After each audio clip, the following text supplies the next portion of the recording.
ಇದು ಲೋಕೋಪಯೋಗಿಯೋ ಅಥವಾ ಗುತ್ತಿಗೆದಾರರ ಉಪಯೋಗಿಯೋ ಗೊತ್ತಾಗದಂತಹ ಸ್ಟೋರಿ. ದುಂದುವೆಚ್ಚ ಇಲ್ಲ ಅಂತ ಸಿಎಂ ಕುಮಾರಸ್ವಾಮಿ ಹೇಳ್ತಲೇ ಇದ್ದಾರೆ. ಆದರೆ ನಡೀತಾ ಇರೋದು ಮಾತ್ರ ಆ ರೀತಿಯಲ್ಲಿ ಇಲ್ಲ. ಲೋಕೋಪಯೋಗಿಯೋ ಅಥವಾ ಗುತ್ತಿಗೆದಾರರ ಉಪಯೋಗಿಯೋ ಅಂತ ಗೊತ್ತಾಗದಂತಹ ಸ್ಥಿತಿ ಈಗ ನಿರ್ಮಾಣ ಆಗಿದೆ. ದುಂದುವೆಚ್ಚ ಇಲ್ಲ ಅಂತ ಸಿಎಂ ಕುಮಾರಸ್ವಾಮಿ ಹೇಳ್ತಲೇ ಇದ್ದಾರೆ. ಆದರೆ ನಡೀತಾ ಇರೋದು ಮಾತ್ರ ಅದಕ್ಕೆ ತದ್ವಿರುದ್ಧ.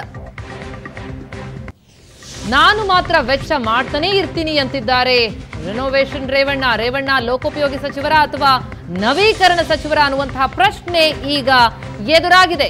ಸಚಿವರಾದ ಮೇಲೆ 6.5 ಕೋಟಿ ರೂಪಾಯಿ ನವೀಕರಣಕ್ಕೆ ಖರ್ಚು ಮಾಡಿದ್ದಾರೆ ರೇವಣ್ಣ. ಆರ್ಟಿಐ ದಾಖಲೆಯಲ್ಲಿ ಬಯಲಾಯಿತು ರೇವಣ್ಣ ಇಲಾಖೆಯ ನವೀಕರಣದ ಖರ್ಚು. ಸಿಎಂ ಗೃಹ ಕಚೇರಿಯಲ್ಲೂ ನವೀಕರಣ, ಸಿದ್ದು ನಿವಾಸದ ಕಾವೇರಿಯಲ್ಲೂ ಕೂಡ ನವೀಕರಣ. ಎಲ್ಲ ಕಡೆ ನವೀಕರಣದ ಕೆಲಸಗಳು ಜೋರಾಗಿ ನಡೆದಿರುವಂತದ್ದು ಆರ್ಟಿಐ ದಾಖಲೆಯಲ್ಲಿ ಬಯಲಾಗಿದೆ. ಪಿಡಬ್ಲ್ಯೂಡಿ ಇಲಾಖೆಯಿಂದ ಸಿಎಂ ನಿವಾಸ ಕೃಷ್ಣಾದಲ್ಲಿ 22 ಲಕ್ಷ ವೆಚ್ಚದಲ್ಲಿ ನವೀಕರಣ ನಡೆದಿದೆ.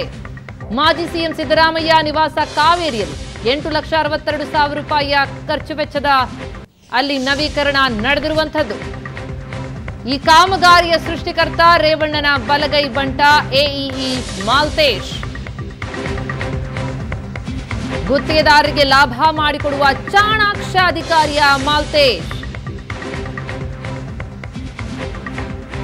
ಅಗತ್ಯ ಇಲ್ಲದೆ ಇದ್ರು ಕಾಮಗಾರಿಯನ್ನ ಸೃಷ್ಟಿ ಮಾಡುವಂತಹ ಪ್ರಚಂಡ ಅಧಿಕಾರಿ ಮಾಲ್ತೇಶ್.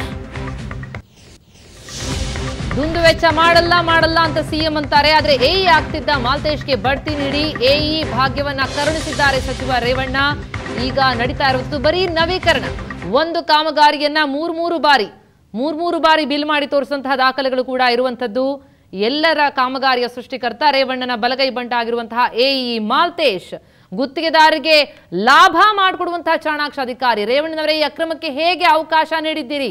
ಬರೀ ನವೀಕರಣ ನಡೀತಲೇ ಇದೆ, ಬೇಕೋ ಬೇಡವೋ ಈ ರೀತಿಯ ನವೀಕರಣ ನಡೀತಾ ಇರುವಂತದ್ದು. ಇದೆಲ್ಲವೂ ಕೂಡ ನಿಮ್ಮ ಅಣತಿಯಂತೆ ನಡೀತಾ ಇದೆಯಾ ಅಥವಾ ಆನ್ ಹಿಸ್ ಓನ್ ನಡೆಸ್ತಾ ಇದ್ದಾರಾ ಅನ್ನುವಂಥದ್ದು ಇಲ್ಲಿರುವ ಪ್ರಶ್ನೆ. ನನಗೆ ಸಿಕ್ಕಿರುವ ದಾಖಲಾತಿಗಳ ಪ್ರಕಾರ ಇದುವರೆಗೂ ಶಾಸಕರ ಭವನ, ವಿಧಾನಸೌಧ ಹಾಗೂ ಸಚಿವರ ಕೊಠಡಿಗಳ ನವೀಕರಣ ಮೇಂಟೆನೆನ್ಸ್ ಹೆಸರಿನಲ್ಲಿ ಸುಮಾರು 7 ಕೋಟಿಯಷ್ಟು ಹಣವನ್ನು ವ್ಯಯ ಮಾಡಿದ್ದಾರೆ.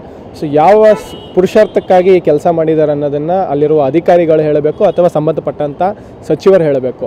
ಇದೊಂದು ಲೋಕೋಪಯೋಗಿ ಇಲಾಖೆ ಅನ್ನೋದು ಒಂದಿಷ್ಟು ರಸ್ತೆಗಳನ್ನು, ಸೇತುವೆಗಳನ್ನು, ಹೀಗೆ ಸಾರ್ವಜನಿಕರಿಗೆ ಸಂಪರ್ಕ ಮಾಡಿಕೊಡುವಂಥ ವ್ಯವಸ್ಥೆನ ನಿರ್ಮಾಣ ಮಾಡಬೇಕು. Public welfare department, public works department ಅಂತ ಏನು ಕರಿತೀವಿ. ಬಟ್ ಅದು ಯಾವುದೂ ಮಾಡಿಕೊಡದೆ ಬರೀ ಸಚಿವರ ಅಭಿವೃದ್ಧಿ, ಸಚಿವರ ಕೊಠಡಿ ಅಭಿವೃದ್ಧಿ, ಸಚಿವರ ಮನೆ ಅಭಿವೃದ್ಧಿ ಮಾಡ್ತಾ ಕೂತ್ಕೊಂಡ್ರೆ ಈ 7 ಕೋಟಿ ರೂಪಾಯಿಯಲ್ಲಿ ನೀವು ಏನು ಸಾಧನೆ ಮಾಡೋದಕ್ಕೆ ಹೊರಡ್ತಾ ಇದ್ದೀರಾ, ರಾಜ್ಯದ ಜನರಿಗೆ ಏನು ಹೇಳೋದಕ್ಕೆ ಹೊರಡ್ತಾ ಇದ್ದೀರಾ ಅನ್ನೋದು ನನಗೆ ಅರ್ಥ ಆಗ್ತಾ ಇಲ್ಲ. ಈ ಕುರಿತಷ್ಟು ಡೀಟೇಲ್ಸ್ ಕೊಡ್ತಾರೆ ನಮ್ಮ ರಿಪೋರ್ಟರ್ ಮಾರ್ತೇಶ್. ಈಗ ನಮ್ಮ ಜೊತೆ ದೂರವಾಣಿ ಸಂಪರ್ಕದಲ್ಲಿದ್ದಾರೆ. ಮಾರ್ತೇಶ್, ಪದೇ ಇಂಥದ್ದೊಂದು ಬೆಳವಣಿಗೆ ನಡೀತಲೇ ಇದೆ. ದುಂದುವೆಚ್ಚ ಮಾಡಬೇಡಿ ಅಂತ ಸಿಎಂ ಅಂತಾರೆ, ಆದರೆ ರೇವಣ್ಣ ಅವರ ಇಲಾಖೆಯಲ್ಲಿ ಮಾತ್ರ ರಿನೋವೇಷನ್ ನಡೀತಲೇ ಹೋಗ್ತಾ ಇದೆ. ಇದೆಲ್ಲವೂ ರೇವಣ್ಣ ಅವರ ಗಮನಕ್ಕೆ ಬಂದಿಲ್ವಾ ಅಥವಾ ಅವರ ಅಣತಿಯಂತೆ ನಡೀತಾ ಇದೆಯಾ?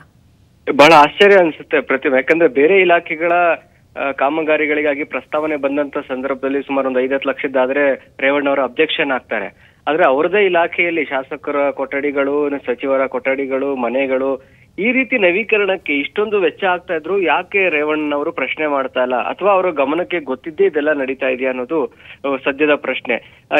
ಎಇ ಆಗಿದ್ದಂಥವ್ರಿಗೆ ಬಡ್ತಿ ನೀಡಿ ಎಡಬ್ಲ್ಯೂ ಮಾಡಿದ್ದಾರೆ ರೇವಣ್ಣ ಅವರು. ಮಾಲ್ತೇಶ್ ಅನ್ನುವಂತ ಅಧಿಕಾರಿ ರೇವಣ್ಣವರ ಪರಮಾಪ್ತ, ಜೊತೆಗೆ ರೇವಣ್ಣವರ ಅತ್ಯಾಪ್ತ ಬಂಟ ಅಂತ ಹೇಳಿದ್ರೆ ತಪ್ಪಾಗೋದಿಲ್ಲ. ಆತನೇ ಈ ಎಲ್ಲಾ ಕಾಮಗಾರಿಗಳ ನವೀಕರಣಗಳ ಸೃಷ್ಟಿಕರ್ತ ಆಗಿರ್ತಕ್ಕಂಥದ್ದು. ನೀವು ನಂಬ್ತಿರೋ ಬಿಡ್ತಿರೋ, ಸಿಎಂ ಅವರು ದುಂದುವೆಚ್ಚ ಮಾಡಲ್ಲ ಅಂತ ಹೇಳ್ತಾರೆ. ಆದ್ರೆ ಸಿಎಂ ಕೊಠಡಿ ನವೀಕರಣಗಳಿಗಾಗಿಯೇ ಸುಮಾರು 22 ಲಕ್ಷ ಖರ್ಚು ಮಾಡಿರೋದು ದಾಖಲೆಗಳಲ್ಲಿ ಗೊತ್ತಾಗುತ್ತೆ. ಒಂದು ಕಾಮಗಾರಿನ ಒಬ್ಬರಿಗೆ ಟೆಂಡರ್ ಕೊಟ್ರೆ ಅದಕ್ಕೆ ಟೆಂಡರ್ ಕರಿಬೇಕಾಗತ್ತೆ. ಈಗ 5 ಲಕ್ಷಕ್ಕಿಂತ ಹೆಚ್ಚುವರಿ ಇದ್ರೆ ಟೆಂಡರ್ ಕರಿಬೇಕಾಗತ್ತೆ. ಹಾಗಾಗಿ ಏನ್ ಮಾಡ್ತಾರೆ ಇವರು, 1 ಲಕ್ಷ 2 ಲಕ್ಷ ಅಂತೇಳಿ 5 ಕಾಮಗಾರಿಗಳ ಹೆಸರಲ್ಲಿ ಬಿಲ್ ಮಾಡ್ತಾರೆ. ಅವಾಗ ಯಾರಿಗೂ ಕೂಡ ಟೆಂಡರ್ ಕರಿಬೇಕಾಗಿಲ್ಲ. ಯಾರಿಗೆ ಗುತ್ತಿಗೆದಾರರಿಗೆ ಅನುಕೂಲ ಮಾಡ್ಕೊಡ್ಬೇಕು ಅವರಿಗೆ ಕರೆದ್ಬಿಟ್ಟು ಈ ಕೆಲಸದ ಜವಾಬ್ದಾರಿನ ವಹಿಸ್ತಾರೆ. ಆ ರೀತಿಯಾಗಿ ವರ್ಕ್ಗಳನ್ನ ಡಿವೈಡ್ ಮಾಡಿ ಕಡಿಮೆ ಮೊತ್ತದ ವರ್ಕ್ಗಳಾಗಿ ಡಿವೈಡ್ ಮಾಡಿ ಈ ರೀತಿಯಾಗಿ ನೀಡ್ತಾ ಇರುವಂತದ್ದು. ಸಿದ್ದರಾಮಯ್ಯನ ನವೀಕರಣ ಆಗಿದೆ, ಸಾರಾ ಮಹೇಶ್ ಅವರ ಕೊಠಡಿಗಳ ನವೀಕರಣ ಆಗಿದೆ, ಸಿಎಂ ಕುಮಾರಸ್ವಾಮಿ ಅವರ ಗೃಹ ಕಚೇರಿ ಕೃಷ್ಣ ಕೂಡ ನವೀಕರಣ ಆಗಿದೆ, ದೇಶಪಾಂಡೆ ಅವರ ನಿವಾಸ ನವೀಕರಣ ಆಗಿದೆ. ಗೋಡೆ ಕಿತ್ತೋಗಿದೆ ಅಂತ ಹೇಳ್ತಾರೆ, ಪೈಪ್ ಒಡೆದೋಗಿದೆ ಅಂತ ಹೇಳ್ತಾರೆ, ಕಿಟಕಿ ಗ್ಲಾಸ್ಗಳು ಹೋಗಿದೆ ಅಂತ ಹೇಳ್ತಾರೆ. ಈ ಲಕ್ಷ ಖರ್ಚು ಮಾಡುವಂತದ್ದು ಈ ಅಂತ ಯಾವ ಕಿಟಕಿಗಳು ಹಾಕಿದ್ದಾರೆ ಅನ್ನೋದು ಪ್ರಶ್ನೆ. ಈ ದಾಖಲೆಗಳನ್ನ ನೋಡಿದ್ರೆ ನಮಗೂ ಕೂಡ ಅನುಮಾನ ಬರುತ್ತೆ ಅಂತ ಯಾವ ಕೆಲಸ ಮಾಡಿದ್ದಾರೆ ಇವರು ಅಂತ ಹೇಳಿ. ಪ್ರತಿಮಾ, ಥ್ಯಾಂಕ್ಸ್ ಮಾರುತೇಶ್ ತಮ್ಮ ಮಾಹಿತಿಗೆ.